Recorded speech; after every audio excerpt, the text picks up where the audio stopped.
Pernah nggak nonton film, lu nggak suka, tapi setelah nonton sequelnya, lu jadi bisa memaklumi film pertamanya? Itu yang gue rasakan setelah nonton 28 Years Later, The Bone Temple.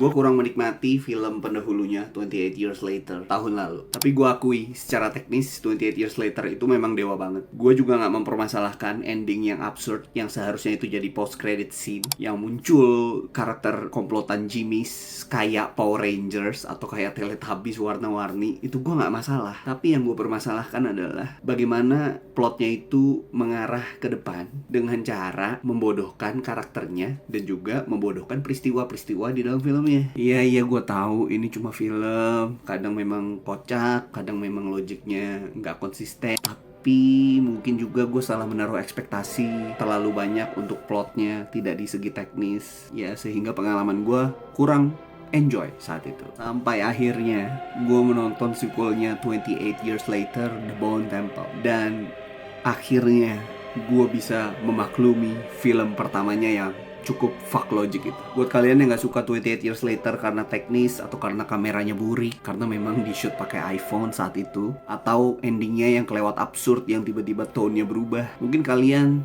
bakalan suka dengan sequelnya, The Bone Temple. The Bone Temple ini punya kisah yang benar-benar lanjut dari film sebelumnya, menceritakan Spike yang udah bergabung ke komplotan Sir Jimmy Crystal atau komplotan The Jimmys. Kultus yang kita lihat di ending film 28 Years Later itu akhirnya kembali lagi dengan warna-warna Teletubbies dan juga looks yang inspired by Jimmy Savile, tokoh Inggris saat itu yang penuh skandal dan juga seorang predator. Di The Bone Temple, kita benar-benar ikut perjalanan Spike dan The Jimmys yang dikepalai oleh Sir Jimmy Crystal, si manusia dajjal. Kita dikasih lihat betapa sadis, betapa kejinya komplotan The Jimmys ini, dan ada adegan penyiksaan manusia oleh para The Jimmys dengan alasan yang sesat dan juga bawa-bawa setan. Dan kelakuannya tuh benar-benar sadis dan gore. Di sisi lain, kita juga ikut ke dalam kehidupan Dr. Kelson dan Samson, yang di film ini mereka itu sedang membangun hubungan yang spesial. Hubungan itu terbangun berkat Dr. Kelson memberikan obat bius kepada Samson, dan setelah melihat reaksi Samson dengan obat bius tersebut, Samson jadi nagih ke Dr. Kelson untuk minta obat sejenis. Setelah diberikan obat oleh Dr. Kelson mempunyai hipotesa yang nantinya dapat menyembuhkan Samson. Buat gue ini filmnya lebih menunjukkan gore ketimbang horor, dan jump scare-nya itu lebih sedikit ketimbang film sebelumnya. Dramanya juga dibangun lewat kehadiran hubungan Dr. Kelson dan Samson, dan juga dinamika komplotan The Jimmy. Untuk kengerian filmnya itu juga dibangun oleh komplotan The Jimmy. Kita benar-benar ditunjukkan betapa ngerinya, betapa sadisnya, betapa gore-nya mereka itu, dan mereka itu pemuja setan. Film ini benar-benar ngasih tahu kita kalau manusia itu lebih menyeramkan ketimbang zombie itu sendiri. Yang dimana di dunia ini, sebenarnya di dunia 28 Years Later ini, seharusnya yang mengancam itu adalah zombie. Tapi di film The Bone Temple itu adalah The Jimmys. Lu bayangin aja, lu disiksa sama komplotan yang pakai wig, gondrong, rambut blonde, yang bajunya tuh kayak Sir Jimmys. Gini amat hidupnya. Berkat obat yang diberikan Dr. Kelson, kita jadi bisa menyelami dunia Samson sebelum dia terinfeksi. Dan itu menjadi plot point yang unexpected buat gue di film ini. Secara teknis, film ini berubah ya dengan film sebelumnya.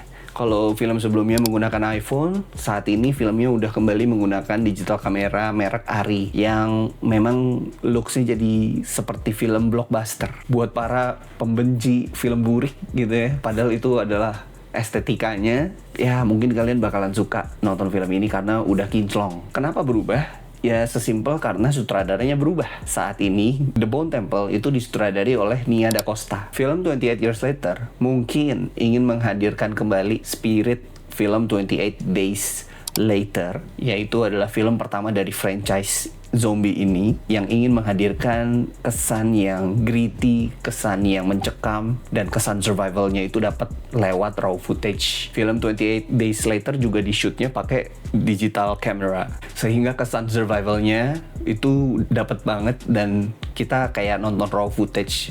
Jadi it's real gitu, terasa sangat nyata. Tetapi di The Bone Temple mungkin karena ingin lebih memperlihatkan dinamika The Jimmies dan juga Dr. Kelson dengan Samson, sehingga keperluan teknis yang ada di film 28 Years Later itu tidak diperlukan lagi. Karena memang filmnya sudah bukan survival lagi. Latarnya memang masih di dunia penuh zombie gitu ya. Tapi yang menjadi ancaman itu sekarang adalah kita, manusianya, bukan zombie. Yang gue suka banget dari film ini adalah banyak momen memorable-nya. Contoh, adegan-adegan memorable yang gue suka. Adegan meja makan, adegan penyiksaan di gudang, adegan Samson flashback, dan yang paling absolut sinema adalah adegan pemujaan setan Dr. Kelson. Kalau tahun lalu kita dapat adegan absolut sinema dari film Sinners, which is horror dan juga ada musiknya, kali ini kita dapat dari The Bone Temple. The Bone Temple memberikan pertunjukan Dr. Kelson, pertunjukan satanik dari Dr. Kelson. Itu keren parah, pyrotekniknya bagus, lightingnya bagus, pengambilan gambarnya bagus,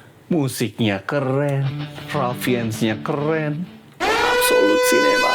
Asli keren parah, dan itu bener-bener gue inget dan bener-bener kayak anjing, keren banget ya. Bahkan setelah adegan absolut cinema tadi, kita diberi sedikit konflik, kemudian ceritanya ending, dan kita dikasih lihat salah satu shoot terbaik. Itu adalah nasib terakhir Sir Jimmy dengan shot cantik, shot baik di tahun 2026 so far.